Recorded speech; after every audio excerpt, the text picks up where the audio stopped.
নির্বাচনের সময় এলে অনেক অযোগ্য প্রার্থীরাও এসে অনেক বড় বড় কথা বলে।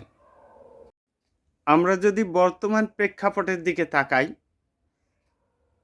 আমরা লক্ষ্য করে দেখি যে অনেক অযোগ্য প্রার্থী যাদের ওয়ার্ড মেম্বার হওয়ার যোগ্যতাটুকুও নেই, তারা দাঁড়াচ্ছেন এমপি হওয়ার জন্য, মেম্বার অব পার্লামেন্ট, এমপি হবেন এই আশায়। আবার এমনও দল আছে যাদের মেয়র হওয়ার যোগ্যতাটুকুও নেই,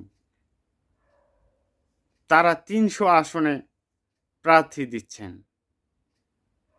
শুধু আপনার আমার মাথা বিক্রি করে এমপি হবেন, দেশ নেতা হবেন। সতর্ক থাকবেন, সজাগ থাকবেন, যোগ্য প্রার্থীকে আপনার মূল্যবান ভোট দিবেন। আসসালামু আলাইকুম।